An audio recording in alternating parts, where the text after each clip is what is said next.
number 1 is gotcha, just to show you understand. For example, if your friend went on a date and that date was terrible, everything went wrong, and your friend says, you know what, I don't think I'm going to go on a second date with him. You might say, gotcha.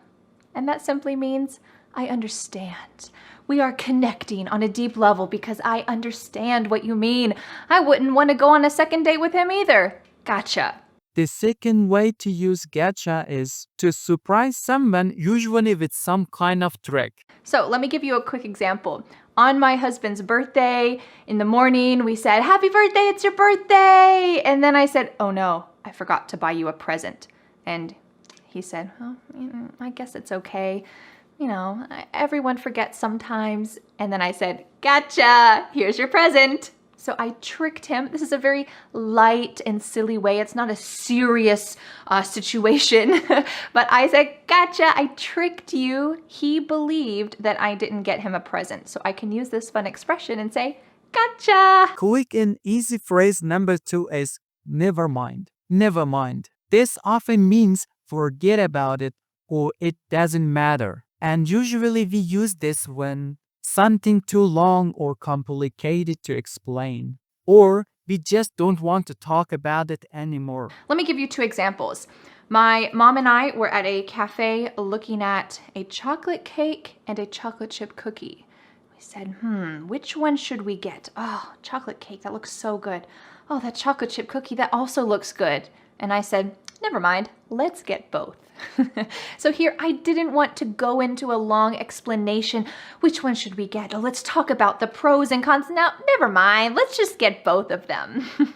Or have you ever been in this situation where someone asks you for directions? So the other day, my friend asked me, hey, where's the nearest grocery store? And I tried to explain to her, and I said, never mind, just use Google Maps. It's a lot easier. So I didn't want to explain to her how to get to the grocery store. It would be much easier and much more simple to just look at Google Maps. So I said, never mind, don't listen to my explanation. No, it's too confusing. It doesn't matter. Forget about it. Forget what I said. Just look at Google Maps. Never mind. Quick and easy phrase to sound more fluent number 3 is gotta go or gotta run. Let's talk about the full expression first. The full grammatical expression is I have got to go. I have got to run. But we don't really use it like that. This just means I need to leave. But we often reduce this to I've gotta go. So we make a contraction with I have, I've gotta go. Or I've gotta run. But sometimes we cut out the verb have completely and just say, I gotta go, I gotta run. And a quick little pronunciation tip is that in American English, a T that is surrounded by vowels often changes to a D sound. So listen carefully when I say that phrase. If I say, oh, it's already 6 o'clock, I gotta run. Gotta run. It's exactly like a D sound. So if you want to up your American accent, you can include this pronunciation when you speak. I gotta go, I gotta run. It doesn't mean that you're going to exercise and run. It just means I need to leave, probably quickly. I gotta go, I gotta run. Quick and easy phrase number 4 is no worries, no problem. This is kind of a 2-for-1 deal. 2 phrases in one. So this is just another informal way to say you're welcome. But we often use this in light situation.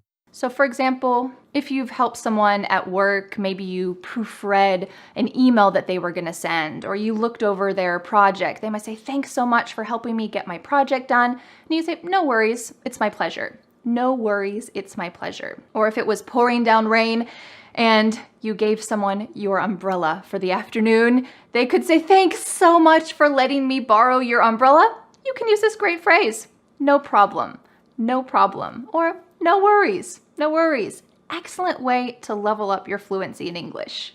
Quick and easy fluent phrase number 5 is for real. For real.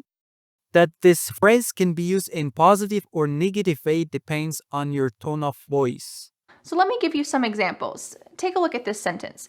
When the sales associate told me that the computer costs $4,000. I said, for real? Can you tell by my face and by my tone of voice? I'm shocked. I'm surprised.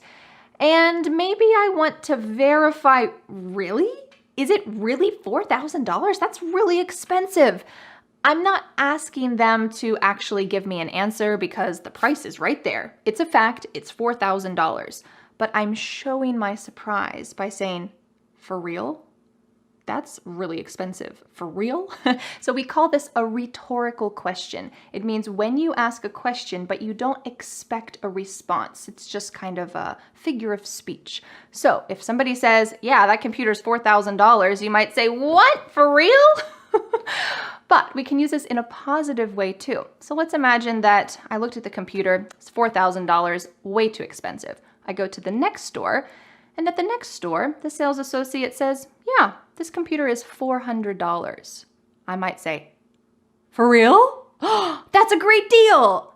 Can you tell in the tone of my voice that it's something positive? I am responding with positive surprise. $4,000? Nope. $400. What a deal. We might even call it a steal. What a steal. So you can use for real in this type of positive surprise as well. If your friend tells you some positive news like, I'm gonna have a baby, you might say, for real? You're not asking them, wait, are you lying to me? No, this is a rhetorical question. You're not asking for a response. You're simply showing surprise or shock, but in that positive way. I know I said that we're going to be studying 5 quick and easy expressions, but I couldn't help myself. I want to give you a bonus expression. So our bonus quick and easy fluent phrase is, What's that? What's that? This is a nice informal way to ask, I didn't understand what you said. Can you repeat it, please? But it's very quick. You can just say, what's that? What's that? Let me give you an example, and then we'll talk about some pronunciation so that you don't mix it up with another phrase that is almost exactly the same. So if I'm talking with one of my students and I just don't understand what the student said, maybe their pronunciation was incorrect, or maybe they were talking too quickly, or maybe there was some noise, I might say, what's that? What's that? And it's just a way to ask, hey, can you repeat that thing you said because I didn't understand it? There was some noise, or maybe your pronunciation, I'm not sure what happened, but you can just say, what's that? What's that? Notice how I'm emphasizing both words. What's that? What's that? What's that? Because if you go into, let's say you go into a bakery, and I'm thinking about chocolate right now, I guess. Let's say you go into a bakery and you see a dessert that you really want, but for some reason, the one that you want doesn't have a label on it. So you might ask the person who works in the bakery, what's that? What's that? You're simply asking, what's the name of that thing? This is different than, I don't understand. Do you want to hear that pronunciation difference?